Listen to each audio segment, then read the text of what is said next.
Cancer healer centre, a new beginning. पुण्यात गर्भवती महिलेच्या मृत्यू प्रकरणी सर्वपक्षीय आक्रमक. आज दीनानाथ मंगेशकर रुग्णालयाबाहेर पवारांच्या राष्ट्रवादीसह विविध संघटनांचं आंदोलन. दीनानाथ रुग्णालयातील डॉक्टर आणि कर्मचाऱ्यांनी असंवेदनशीलता दाखवली. ईश्वरी भिसे मृत्यू प्रकरणात कडक कारवाई करणार, मुख्यमंत्री फडणवीसांचं आश्वासन. सरकारनं चौकशी करण्याचं ढोंग करू नये, सत्ताधाऱ्यांच्या जवळचे लोक असावे म्हणून पळवाट देण्यासाठी सोंग. गर्भवती मृत्यू प्रकरणावरून विजय वडेट्टीवार यांचा सरकारवर आरोप. दीनानाथ मंगेशकर रुग्णालय आता कोणत्याही रुग्णाकडून अनामत रक्कम घेणार नाही, दीनानाथ मंगेशकर रुग्णालयाच्या विश्वस्त बैठकीत ठराव. मीच समिती नेमणार, मीच चौकशी करणार तर दोषी कसं होणार, रुग्णालय समितीच्या अहवालानंतर हसन मुश्रीफ यांचा सवाल.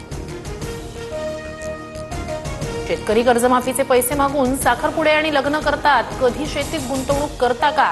कृषी मंत्री माणिकराव कोकाटे यांनी शेतकऱ्यांनाच उलट सुनावलं. कर्जमाफीचं आश्वासन मात्र हवेतच विरलं. माणिकराव कोकाटे, कृषी क्षेत्रातील कुणाल कामरा, अजित पवारांनी अशा लोकांवर लगाम घालावा, संजय राऊतांची मागणी. कृषी मंत्र्यांचं वक्तव्य ऐकलं नाही, पण शेतकऱ्यांचा सन्मान राखणं हे आमचं कर्तव्य, उदय सामंत यांची प्रतिक्रिया.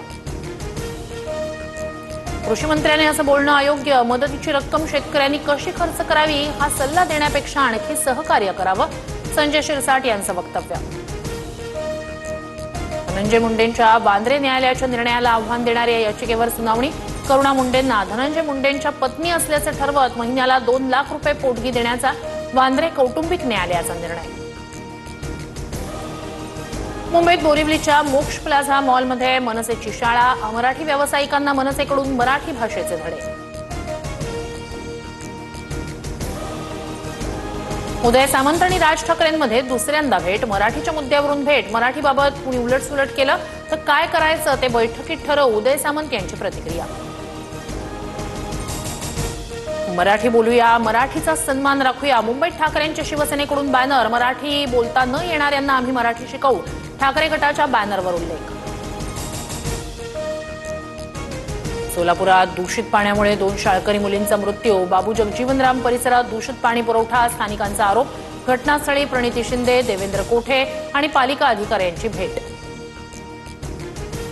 राज्यात वादळी वाऱ्यासह अवकाळी पावसाचा धुमाकूळ. बदलत्या वातावरणाचा शेती पिकांना मोठा फटका. आंबा, ज्वारी, गव्हासह भाजीपाल्याची नासधूस. रत्नागिरी जिल्ह्यात भीषण पाणी टंचाई. 5 गावातील 25 वाड्यांना टँकरनं पाणी पुरवठा. मे महिन्यापर्यंत पाणी टंचाईची भीषणता वाढणार.